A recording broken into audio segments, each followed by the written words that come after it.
법원이 보석을 취소하면서 전광훈 사랑제일교회 담임 목사가 석방 140일 만에 다시 서울 구치소에 구속 수감됐습니다. 전 목사는 다시 수감되는 순간에도 방역 방해에 대한 책임을 부인했습니다. 나혜인 기자입니다. 마스크를 쓴 전광훈 목사가 경찰에 둘러싸여 골목길을 빠져나옵니다. 법원의 보석 취소 결정으로 다시 구속돼 구치소로 이동하는 겁니다. 잠시 입장을 밝힐 기회를 얻은 전 목사는 방역 방해에 대한 책임을 거듭 회피했습니다.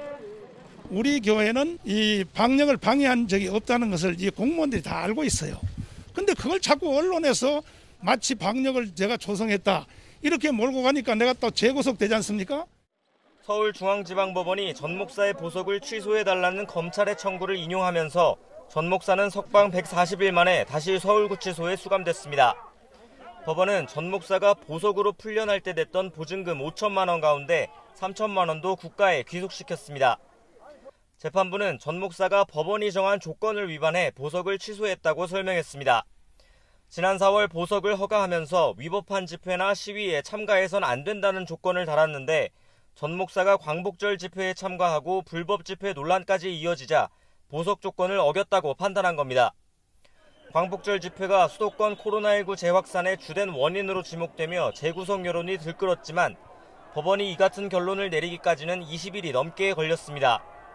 전 목사가 코로나19에 확진돼 입원했던 데다 서울행정법원이 사실상 허가했던 집회인 만큼 재판부의 고심이 길어진 것으로 보입니다.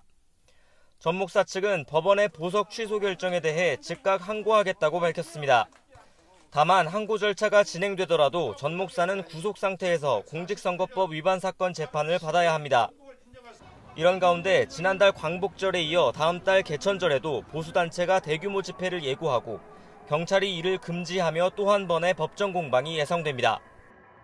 집회 참가자들의 연이은 확진과 전광훈 목사에 대한 보석 취소 등이 개천절 집회에 대한 법원 판단에도 적지 않은 영향을 줄 것으로 보입니다.